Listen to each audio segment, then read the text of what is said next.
Education हॉली YouTube channel. मैं लेके आया question bank solution chemistry chapter 7, 8, 9, 10, जिसमें 7 चैप्टर, 8 चैप्टर, 9 चैप्टर, 10 चैप्टर सभी के क्वेश्चन बैंक सॉल्यूशन में आपको पीडीएफ फॉर्म में डिस्क्रिप्शन में लिंक दे दूंगा और साथ में ये टेलीग्राम चैनल पे भी मिल जाएगा, तो वहाँ पे ज्वाइन हो जाओ। मैं वहाँ पे और भी कई सारी चीजें अपलोड करते रहता हूँ, जैसे कि मैंने केमिस्ट्री के वहाँ पे मोस्ट इंपॉर्टेंट क्वेश्चन भी वहाँ पे अपलोड किए पीडीएफ फॉर्म में, और साथ में केमिस्ट्री फॉर्मूलाज भी, जो इंपॉर्टेंट फॉर्मूलाज है सारे मैंने अपलोड किया है वहाँ पर। तो वहां जाके ज्वाइन होकर आप लोग डाउनलोड कर लो, पढ़ लो अच्छे से, कल आपका एग्जाम है। तो चलिए स्टार्ट करते हैं आपका क्वेश्चन बैंक सॉल्यूशन। तो यहाँ पे देखिए जिस फॉर्मेट में आपका रहता है पूरा पेपर पैटर्न उसी फॉर्मेट में सब दिया है, पर हाँ आपसे छोटा सा रिक्वेस्ट है, अगर चैनल पे है तो चैनल को सब्सक्राइब कर देना और एक लाइक जरूर करके जाना, और इससे अपने फ्रेंड्स को भी शेयर कर दो। तो चलिए स्टार्ट करते हैं। तो यहाँ पे देखिए चैप्टर 7 एलिमेंट ग्रुप ऑफ 16, 17, 18, ये जो चैप्टर है ये 8 मार्क्स का विद ऑप्शन और विदाउट ऑप्शन 6 मार्क्स का है, यानी कि 8 मार्क्स के क्वेश्चन इसमें आएंगे इस चैप्टर से। तो यहाँ पे देखिए सबसे पहले यहाँ पे दिया इनक्लोरस acid oxidation state of chlorine क्या है यहाँ पर, इसका आंसर आप बताना। यहाँ पे पेज 148 पे दिया है। उसके बाद यहाँ पे देखिए acidic strength of halogen acid increases in order of, तो यहाँ पे देखिए इन ऑर्डर इंक्रीजिंग ऑर्डर ये है आयोडीन, फिर ब्रोमीन, फिर क्लोरीन, फिर फ्लोरीन के इस टाइप से इंक्रीजिंग ऑर्डर है। फिर sodium dioxide react with sodium hydroxide solution to form sodium sulphide. ये सारे आंसर आपको जो है आपके क्वेश्चन बैंक में दिया हुआ है, सब दिए हुए हैं, वहां से डाउन कर लेना। और साथ में यहाँ देखिए वेरी शॉर्ट आंसर, फिर यहाँ पे देखो OSO बॉन्ड आपको कैसे बनाना है SO2 का, यहाँ पे पूछा है, इसी टाइप से आपको बनाना है। फिर यहाँ पे देखिए कंप्लीट द फॉलोइंग रिएक्शन, आपको यहाँ पे रिएक्शन कंप्लीट करके बताना है। रिएक्शन क्या होगा इन SO2 प्लस Cl2 का को चारकोल के थ्रू होगा, तो क्या फॉर्म करेगा वो बताना है आपको यहाँ पे रिएक्शन में। फिर name the solution which is form by passing sulphur dioxide in water, ऐसा कोई सॉल्यूशन बताओ जो पास करता है सल्फर डाइऑक्साइड वाटर में, तो वो है हमारा सल्फरस एसिड होता है H2SO4 SO3। फिर यहाँ देखिए write the chemical form of galena, तो यहाँ पे PbS होता है। फिर यहाँ देखिए why does oxygen cannot exhibit higher oxidation state, oxygen cannot exhibit higher oxygen state due to absence of reactant d orbital, vacant d orbital की वजह से वो हायर ऑक्सीजन स्टेट पे नहीं होता ऑक्सीजन जो है। फिर यहाँ पे देखिए और भी बहुत सारे थ्योरी से, इसको अच्छे से पढ़ लेना, रिएक्शन से सभी अच्छे से कर लो।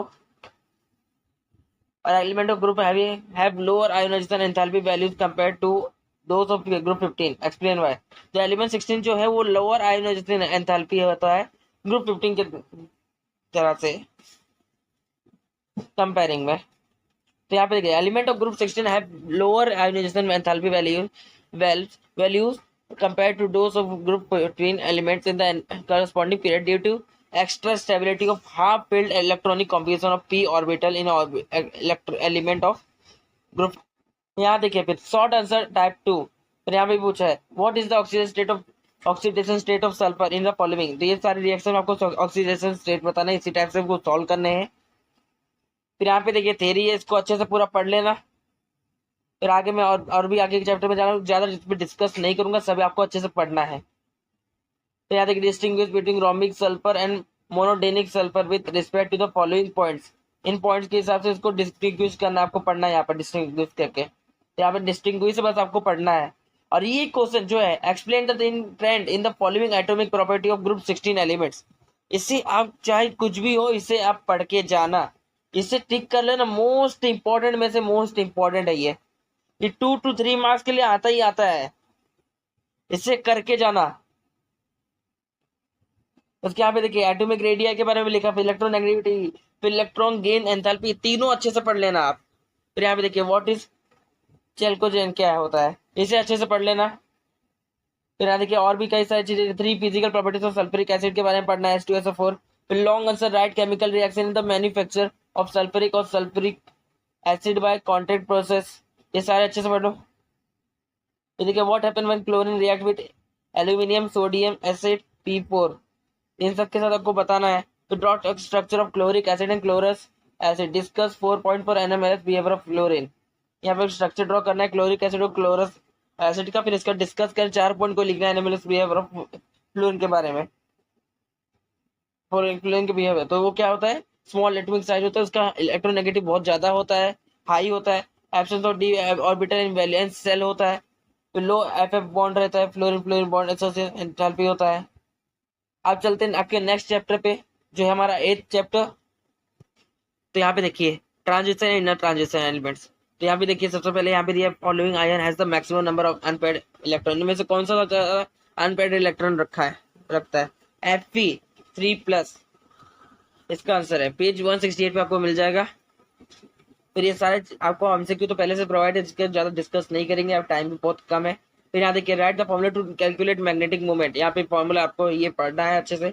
मैग्नेटिक मूवमेंट को कैलकुलेट करने के लिए magnetic movement is equal to mu होता है, जो रहता है in root n into n+2 root में अंदर होता है, जहाँ पे जो n है वो नंबर ऑफ अनपेयर्ड इलेक्ट्रॉन हो। वह the general electric right the general electronic configuration of 3D series का जनरल इलेक्ट्रॉनिक कॉन्फ़िगरेशन है 3D 1 to 10 आर्गन के साथ में आर्गन। फिर यहाँ पे देखिए name the radio active elements in lanthanoid, radio active element पढ़ना है। प्रोमेथियम एक लेंथेनॉइड में से है रेडियो एक्टिव एलिमेंट, कोई भी आप लिख सकते हैं। व्हाट इज लेंथेनॉइड कॉन्ट्रैक्शंस, ये सब अच्छे से पढ़ लेना। यहाँ पे केमिकल फॉर्मूला ऑफ और ऑफ जिंक का पढ़ना है, तो ZnS होता है जिंक ब्लेंड। फिर देखिए यहाँ पे name the alloy which is form from copper and tin, यहाँ पे एलॉय के बारे में बताना है जो कॉपर और टिन से बनता है, तो वो होता है ब्रोंज, तांबा, ब्रोंज होता है आपका। तो इसके यहाँ पे देखिए which alloy is used in the process in the synthesis of gasoline, ये अच्छे से पढ़ लो। यहाँ पे देखिए फिर शॉर्ट एसिड प्रोसेस टाइप 1, फिर यहाँ पे सब अच्छे से पढ़ लेना आप जितने भी दिए हैं। तो यहाँ डिस्टिंग्विश लैंथेनॉइड और एक्टिनॉइड, इन दोनों को अच्छे से पूरा कर लेना, 4 ही पॉइंट है, पूरा पढ़ो इसको अच्छे से। उसके बाद यहाँ देखिए what are the causes of lanthanide contraction, causes कौन कौन से लेंथेनाइड कॉन्ट्रैक्शन से। फिर यहाँ पे देखिए टाइप 2 में यहाँ पे पूछा है सिमिलैरिटी और difference element of 3D 4D and 5D series में क्या सिमिलैरिटी, फिर दोनों में तीनों में क्या डिफरेंस है, ये पूछा है। यहाँ देखिए discuss the position of D block element lanthanide and actinoid in the periodic table पूछा है, इनको अच्छे से कर लेना है। फिर यहाँ पे जितने भी सब दिए अच्छे से पढ़ लेना आप। यहाँ देखिए what are the rare earth elements, write any 2 properties and use of actinides, यहाँ पे 2 प्रॉपर्टीज आपको लिखने हैं और साथ में यूजर्स भी लिखने हैं। यहाँ लॉन्ग आंसर देखिए ground state electronic configuration of gadolinium and lawrencium are different than expected, explain why, यहाँ पे एक्सप्लेन करना है आपको अच्छे से, इसको पढ़ लेना। फिर एक्सप्लेन द ट्रेंड, यहाँ पे है explain the trend atomic radii of, यहाँ पे दिया है यहाँ पर, यहाँ पे atomic radii of 3D element, oxidation state of 3D element के बारे में पूछा है। फिर what relate to the colour of transistor metal के बारे में पूछा है, इन सबको अच्छे से पढ़ लेना। फिर यहाँ थर्ड देखिए थर्ड क्वेश्चन दिया defined trans uranium and d block elements write to application of lanthanide and actinide के बारे में 2 लिखने हैं, दो पॉइंट्स। अब उसके बाद हम जाते हैं नेक्स्ट चैप्टर आपका 9th चैप्टर। अब यहाँ पे देखिए ये जो चैप्टर है आपका ये 7 मार्क्स का है, विथ ऑप्शन और विदाउट ऑप्शन 5 मार्क्स का है। तो यहाँ पे एमसीक्यू के आंसर्स आपको पहले से क्वेश्चन में प्रोवाइड किया, तो उस पर ज्यादा डिस्कस नहीं करेंगे। डायरेक्ट यहाँ देखिए very short answer, draw structure of ethyl amine इलेक्ट्रोडेट, फिर यहाँ पे इसके बारे में लिखना है। फिर यहाँ पे कोऑर्डिनेशन नंबर Fe+3 का लिखना है, ये सारे अच्छे से पढ़ लो। फिर यहाँ देखिए write the type of isomer activity के बारे में लिखना है। तो यहाँ पे देखो यहाँ पे एक्सप्लेन करना है होमोलैप्टिक और हेट्रोलैप्टिक के बारे में, कॉम्प्लेक्सेस के बारे में, इन दोनों को अच्छे से एक्सप्लेन करना है। फिर यहाँ पे 4 पोस्टुलेट्स ऑफ वर्नर्स थ्योरी के बारे में लिखना है, 4 पोस्टुलेट्स। फिर यहाँ देखिए write 1 example of bidentate and ambidentate ligands के बारे में लिखना है। फिर यहाँ पे देखिए यहाँ पे डिस्टिंग्विश करना है डबल शॉर्ट और कोऑर्डिनेशन कॉम्प्लेक्स पे। फिर यहाँ देखिए डिफाइन करना आपको कोऑर्डिनेशन आइसोमर्स, फिर हाइड्रेटेड आइसोमर्स। यहाँ पे 2 एप्लीकेशन लिखने कोऑर्डिनेशन कंपाउंड के ऊपर, ये सारे अच्छे से पढ़ लेना, जितने भी थियरी है सारे थियरी न्यूमेरिकल्स रिएक्शन से सब अच्छे से पढ़ लेना यहाँ पर। उसके बाद देखो आपको 10th चैप्टर भी आपको पढ़ना है अच्छे से। तो यहाँ पे देखिए आपका जो 10th चैप्टर ये भी उतना ही वेटेज है, इसका भी 7 मार्क्स विथ ऑप्शन और विदाउट ऑप्शन 5 मार्क्स का है। फिर देखिए very short answer question, right IUPAC name of the following, इसका लिखना है आईयूपीसी नेम। ये सब अच्छे से आप पढ़े ही होंगे आईयूपीएसी नेम्स के बारे में। फिर देखिए ब्रोमोफेनाइल मीथेन, इसे अच्छे से पढ़ लेना। ब्रोमोफेनाइल मीथेन आईयूपीएसी नेम है इसका, ये जो यहाँ पे दिया है। फिर आप देखिए write the major product of following reaction, इसका मेजर प्रोडक्ट लिखना आपको यहाँ पे। फिर हाइड्रोजन ब्रोमीन है CH3 या इसके major product according to Markovnikov rule के हिसाब से। फिर देखिए यहाँ पे write the correct decreasing of the boiling point, यहाँ पे इनका करना है। फिर यहाँ पे देखिए write the IUPAC name the product B in the following reaction, यहाँ पे आईयूपीएसी नेम लिखना है प्रोडक्ट बी का। तो यहाँ सॉल्व करके आपको दिया है जिसका है इथाइल आयोडीड आयोडाइड। फिर देखिए यहाँ पे दिया nucleophilic substitution of D2,4 dinitrochlorobenzene is faster than P nitrochlorobenzene. तो इसके बारे में बताया क्यों है, रीजन आपको बताना है, यहाँ पे नीचे पूरा लिखा हुआ है, इससे अच्छे से पढ़ लेना।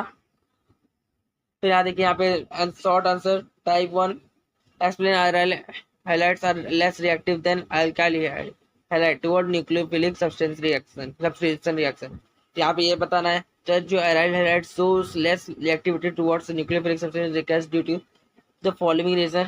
एक है उसका रेजोनेंस इफेक्ट होता है, फिर sp2 hybrid state of carbon atom होता है। रेजोनेंस इफेक्ट क्या है, one of the lone pair of electron on the halogen item is in conjugation with the pi electron of the ring. फिर यहाँ पे इसके बारे में दिया sp2 hybrid state of carbon atom के बारे में।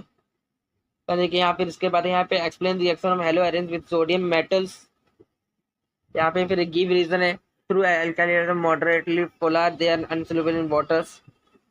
इन सबको पढ़ना। फिर ऑप्टिकल एक्टिविटीज को पूरा अच्छे से करके जाना। ऑप्टिकल एक्टिविटी जैसे कार्बन एटम है, ये सारे अच्छे से पढ़ लेना है डायग्राम के साथ। फिर यहाँ पे देखिए यहाँ पे डिस्टिंग्विश SN1 और SN2 मैकेनिज्म्स के ऊपर, इनको पढ़ लेना। यहाँ देखो कि आपको short answer type 2 explain the factor affecting SN1 SN2 mechanism. ये दो जो है SN1 और SN2 मैकेनिज्म, इनको अच्छे से पढ़ लेना। डिस्टिंग्विश पढ़ लिया तो आप अच्छे से पढ़ लोगे, जो आपको समझ ही जाएगा।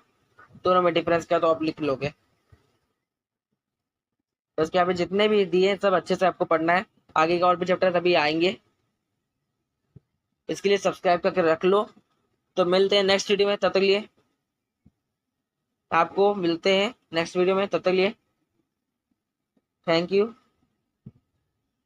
जय हिंद, जय महाराष्ट्र।